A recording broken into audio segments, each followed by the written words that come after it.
Welcome to today's episode of Chazin-the-Dream. I'm Ethan, host of this little podcast for all things amazing workplace culture and putting people first strategies. And today, I am so thrilled, I'm so excited, I'm verklempt, it's a phrase, to invite Ambereen Mirza, the former president and CEO of Open Global, the organization of Pakistani entrepreneurs of North America, which was founded in 1998 by a few tech folks outside of Boston. And it's since grown to a global organization of over 150,000 professionals across 5 continents. So check this out, a little bit about Ambereen. She's the Johns Hopkins School of Advanced International Studies and a Tufts alum, 20 years of spot-on experience working at the intersection of the public, the private, and the nonprofit sectors.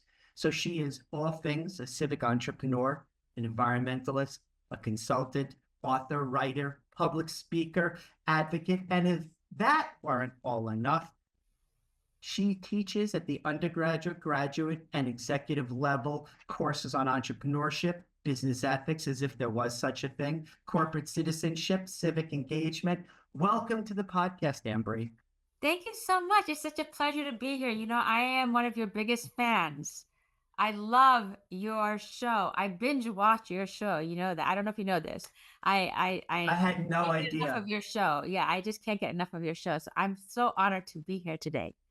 Well, thank you. But it's not really about me. It's about you. So one of the things that I was really selfishly excited about us talking about today was the last time we spoke, you talked at length and your whole kind of physiological demeanor, it was like shining lights from the heavens. You're talking about your dad and your memories of the values that you learned from him. He was an entrepreneur in his career, and then in his passing, you took over the family business. But I was wondering if you could share with the rest of the folks here, what were those lessons that you learned? What were the things that you literally watched at his side? Wow. So he was, he was the original, I guess you could say, the original Pakistani entrepreneur in my life, right? He was the one. So I was actually born and raised right here in New England. And my father was born and raised in Pakistan, and he came to the US as a student. And he was an engineer, studied engineering, had 3 engineering degrees, environmental, nuclear, mechanical, was working at Bechtel, and was going to graduate school at Johns Hopkins when I was, on the way, which drove him to come to Boston for his changing his life story and his career. And so I guess you could say, as soon as I came out of the womb, the lessons I learned was work ethic and dedication and integrity. And just, my father was always, I guess you could say, like, I always saw that he was always studying because, he was a graduate student and working when I came into the world.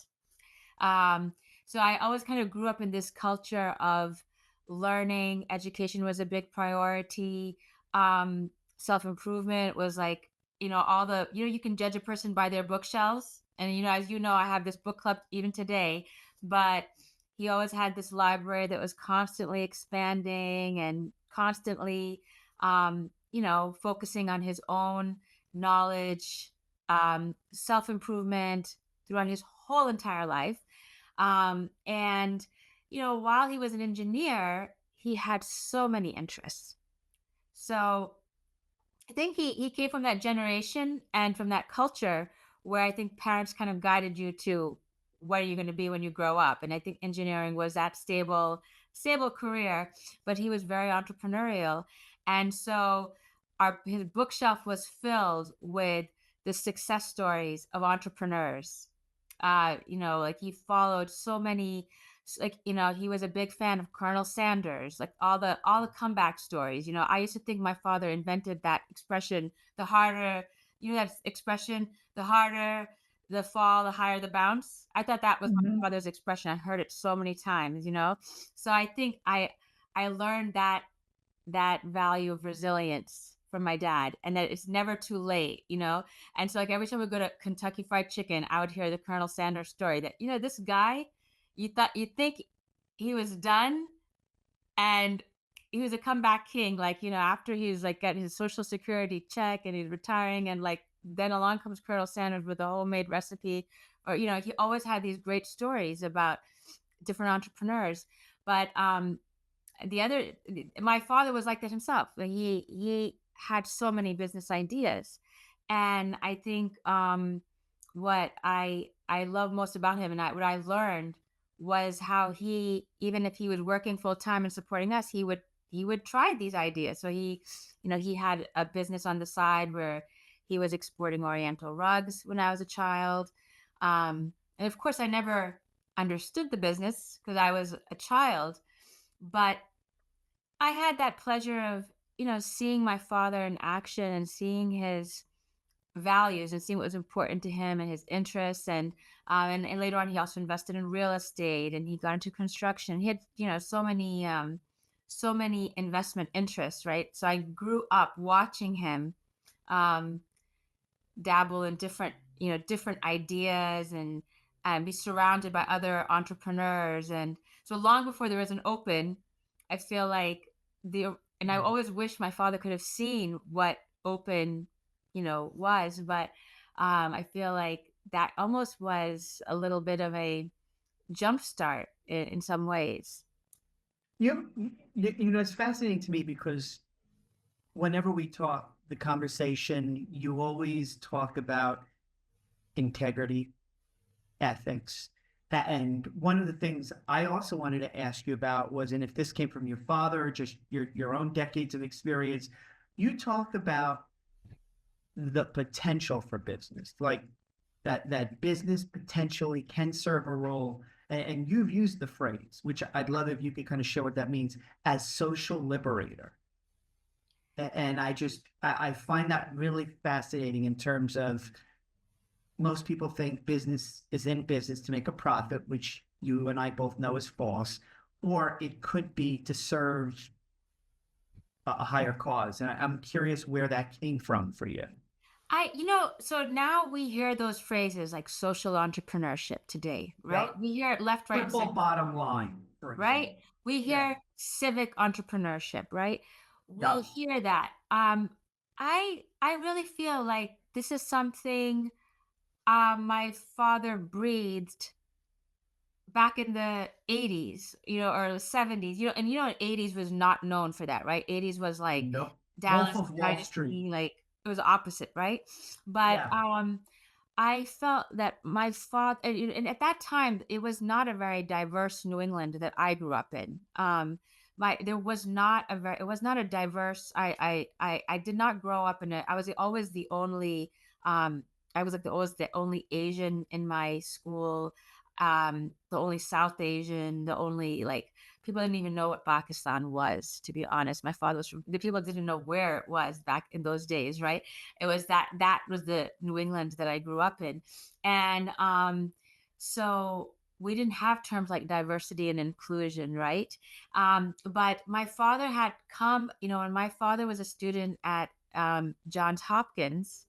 He came in 1967 when he didn't have like a Pakistan association to join, or even a Muslim Students Association. He thought Right. he belonged with, he joined the National Association of Colored People because he thought I must be colored, right? He just assumed he's like, well, what else would I be, right? and so like he kept joining all these different, like he would join whatever group he could. There was never the right group for him that was exactly like kind of spoke to him.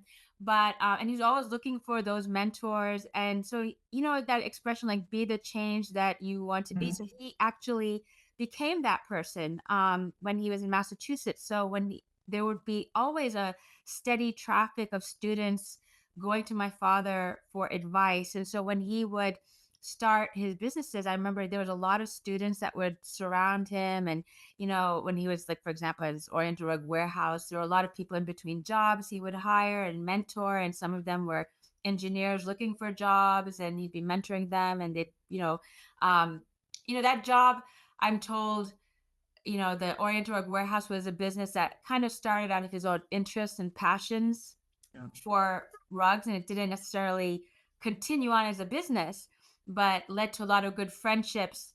For me, it was a great childhood memory, but later on, that business ended. Sad for me because it was a place I had a lot of good memories, but I think he went on to other business ventures. But I think what I learned also was how he treated people. The relationships lasted a lifetime. The lessons about, okay, it something, there was always something to take away, right? There's never like a wasted opportunity. The relationships are more important. Um, he was very driven by community engagement and community development. So even when he was in real estate, he was very active in the community. So long before we had LinkedIn, he was very good at, networking and getting active and meeting people and knowing people. And um, so I always saw business as a tool for, yeah, community development. You're building up, um, people who are not just you're not doing them a favor. It's a two-way street, right? They're helping you, you're helping them, you're creating, your job creation, you're learning from one another. It's not just about the profits for today, but you're actually creating something, learning from one another. Maybe you're planting the seeds for something else for tomorrow. Um, so many people would always tell me that, hey, that one business was the seeds for many other business ideas or many other career paths, career trajectories. So I always kind of grew up thinking that there's never any such thing as wasted effort, right? Like, It's fascinating that that's kind of your observation of watching kind of his relationship cultivation and all of his interests and the lifelong learning and the growth mindset and all the buzzwords. But uh, I'm stuck on something. Like I'm stuck on, okay, you're talking about the lessons you learned from him in terms of being actively engaged and in interaction in the community. A lot of business startups now, I mean, still a high fail rate, with 70-80% fail rate, but a lot of business owners are struggling to do what you watched your father do, or you do yourself, which is building relationships with community. What kind of advice do you give to people who are entrepreneurs who are thinking of starting something about the connection, the legacy, the literally you ask yourself as an entrepreneur, what do we want them to say about us when everything's said and done before we even start? Like, how do you take those lessons you learned from your father so organically and teach it? Because a lot of people, even if they want to, they seem to be struggling with that idea of business as change agent for good. that's a great question. I feel yeah, legacy is important, right? And actually to be successful, I think, at the end of the day, who is your consumer? It is your community member. You do need to have your ear to the ground, right? And how do you have your ear to the ground? You're walking around. One thing I learned about real estate, for example, like always used to, kind of people used to call me my father's shadow, just following him around. So my father used to drive around. He was an early investor in Federal Hill. I don't know how familiar you are with New England, but Federal Hill Yeah. is in Rhode Island. And he used to invest in Charlestown before there was public transportation to Charlestown in Massachusetts. He invested in Federal Hill in Providence, and which is not too far from Brown University. And one of the words I used to hear a lot about was that foot traffic. Like, you do the walk around and you talk to people, and you want to know, and now people use Google Maps, and they kind of can zoom in from anywhere in the world. But you Yeah. actually, back then in the 1980s, you actually have to be walking around and talking to people and actually drive and really do. I think, yeah, you actually had to talk to people to really understand like what's making people happy, what are their motivations for living here. And so I think that's what it means to be like an active community member, right? As opposed to always being we're so remote control, right? We think we can learn so much just by Uncle Google, right? Or, you know, um, and just gathering the data, but there's still no replacement for like listening to people's pain points, right? Listening to what's not working in my neighborhood, what's not Yeah, working, you know? yeah, And I think I that's, hear and I that. think listening is part of our legacy, right? As opposed to just kind of being blind and I'm just going to do what I'm going to do what I think is best. And it's just all numbers. There's like, now they call this emotional intelligence, right? Now we have this phrase called emotional intelligence and emotional IQ, and we have these new words, right? Or empathy, like they say, Yeah, we're looking for empathic leaders that yeah, but there's a piece to that. And the piece is you don't get to call yourself, I don't care what the phrase is, emotional intelligence or EQ, however you want to label it. You don't get to claim you're a leader unless you lead people. And so I'm curious what your life lessons or your advice, your creed is for entrepreneurs in terms of when they start a business, the focus on people, their employees. right. Because you and I both know if you don't understand this as an entrepreneur, your most important hire is the second person you bring into the Yes. organization. And then your third and your fourth. So my question is, what advice do you give for people who are entrepreneurs about building out the business inside out Yeah. from the people first? I think investing in them, right? It's investing, Mm.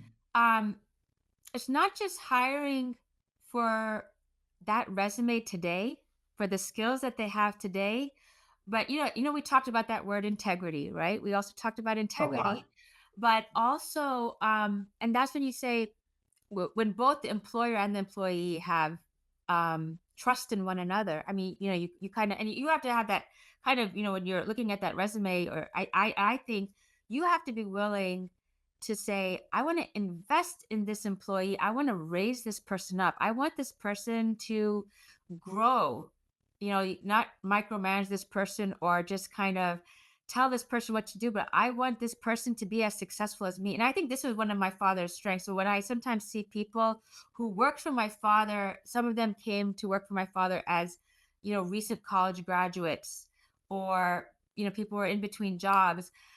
That one of the gifts that some of those people told me later on is that he had so much confidence in us. Like he really just let us run, but he trusted us and he wanted us to be like him, or wanted us to be as successful as him, or even more so, right? And I think that's good leadership when you say, hey, I'm going to give you all these tools, all the learning, all the mentorship, and it's not even just to create a mini me, right? And I feel like that's even my father's gift with myself. He didn't say, hey, I want my daughter to be just like me. It's kind of like, I also want you to be the best version of you, and I'm going to gain by you being the best you and you running with you, right? So that's when you both start to also, I think, have a mutually beneficial relationship too. So it's not like I'm kind of got you on the leash and I'm making you into me, right? And it's I'm giving you the tools. I want you to make my we are kind of syncing up on shared mission and values, and I'm mentoring you. But I recognize that you have some strengths too. I see your light. I see your spark. I see your values too. And I'm giving you that room to grow yourself, right? And lead, so there's a room for you to lead too. Yeah, I hear a lot of what you're saying about values, and I hear a lot of what you're saying about inheriting values from others you emulate, like let's say your father is a coach or mentor. I'm hearing you talk about values of the organization. You talk about things like lifelong learning, being credible, having integrity, being resilient. My question is based on what you just said, when you're talking to entrepreneurs, how do you convince them or educate them that they should be recruiting people who can demonstrate behaviors or past experience with the values that you want them to possess when they come into your business? Because when you're hiring number 2, 3, 4, who they are is not just what they can do for you. Right. So I think that's when they say you have to interview very carefully, right? Yeah. Yeah. I mean, it's the notion of values, though, right? And behaviors is I want somebody maybe who, if they don't come from South Asian descent, maybe a parent or both parents were raised and educated in Karachi, or like my wife, her family's from India, but they reinforce good grades, good schools, good jobs, and education is everything, and being a lifelong learner. And I'd want children who were in Boy Scouts or Girl Scouts or played sports who were on a team. Yeah. That to me sounds like you're saying an entrepreneur is naturally curious. During an interview, can you tell me about a time where you took a risk or you tried to learn something? Like I'm hearing from you that those are the kinds of interview strategies to get to the heart of why somebody would really want to come work for me. Yeah. Your dad is the founder. Right, right. And I also think, by the way, that, we don't have to necessarily be from the same background, but I Right, think what it is that actually, like, it doesn't necessarily have to be the same ethnic background or religious background, but by same background or values, it could simply be, well, your motivations could be similar, right? Like, why do you want to work for me? Or what is right, it that draws you to work for me? What do you think you can learn from me, or what do you want to where do you see yourself 5 years from now? Where do you want to go? And is this job going to do justice to this person, right? And you also want to make sure that this is a right fit for that person, right? And I'm a right fit for that person. So I also feel that it's not necessarily about that when we talk about cultural fit, it's not literally cultural meaning, right, hey, we came from the same right. culture, like ethnic background, but I think um, work ethic, or not just work ethic, but even interests, right? Goals, like short term goals, long term goals, um, appetite. Um, that those kinds of things are all very important. Right. I mean, Yeah, I talked about cultural proximity only because I want to make sure that everybody from different cultures are around the table, at my table together. yeah, I want people to challenge each other. I want them to have different yes, perspectives, like you're yes, saying. And you said something else in a prior conversation that I was wondering if we could, this may be a great opportunity to kind of wrap up here, but you talk about business as ideally positioned to reinforce cultural the word I think you used was cultural preservation. yes. And I honestly never asked you exactly what you meant by that. So I want to ask, since we're talking about culture and diversity and background and values, what do you mean when you say business can be ideally positioned to reinforce or support that? Well, there's so many. So when I think about, for example, real estate, even, right? When you think about like Okay. historic property, um, you know, historic property can be preserved. Um, you can put it into a different use, whether it's either maybe it won't have the exact same use, but I'm kind of I do like for profit, so that you could have a revenue strategy, for as opposed to, like, sometimes a nonprofit may um you may not get everyone may not get to have full use of, like, a Right. property, right? But maybe if you have a revenue strategy, that property could um be better maintained, right? If you can turn some historic property into a museum or an event site, or as opposed to it just um languishes. Or, I mean, I think there's a lot of different ways that business could be used for cultural preservation, right? Or even like when I was thinking about like that, like I felt like I learned so much about my culture just through the export of oriental rugs, right? And so many people, the customers, were not from the same culture, right? Or that, everyone who was doing business, we learned so much about all the different cultures that are my father would export rugs from across South Asia and Central Asia. So there's a lot you learn about the different weaves and the history. And that's how I ended up majoring in history and international affairs. And I always got very interested in international. I did focus on international development then.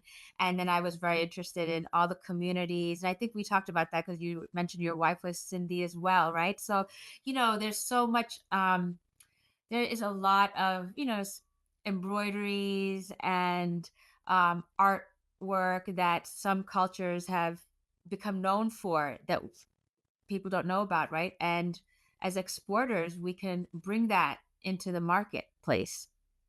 That sounds like a value.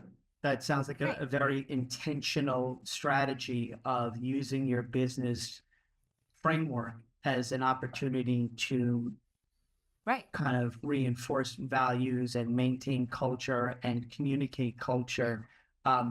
So here's my question, because we could go on all day long, and I know we both kind of share so many ideals and backgrounds, but if somebody was watching today and said, I really want to reach out to Ambereen and get to understand more of what she does, her speaking, her coaching, her consulting with Polity. So how would somebody get in touch with you?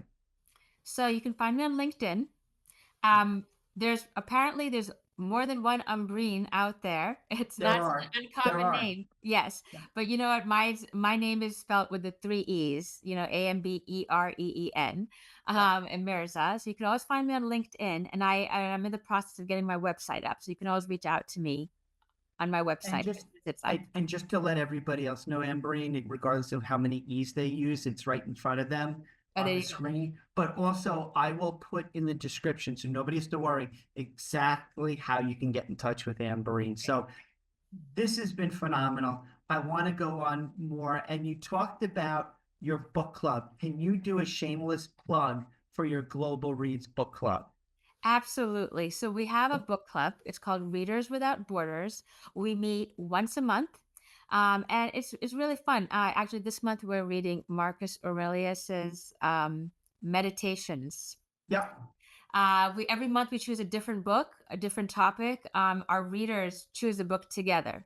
So we've done everything from fiction to self-help to business, and our readers literally are sitting from Canada to Germany to Pakistan, the Middle East, all over America, and it's really fun. We even have the authors join us at times. So we've had the authors join us. We also read books that have not been published yet. So Okay. aspiring authors are welcome, if they would like to. We had an aspiring author submit a manuscript, and he wanted to get feedback. So we're very ambitious. So we have bookpreneurs. We call them bookpreneurs, right? They want to get feedback from us sometimes, and it's really just a kind of fun bonding experience, right? That way we can learn from one another, talk with one another, just communicate, right?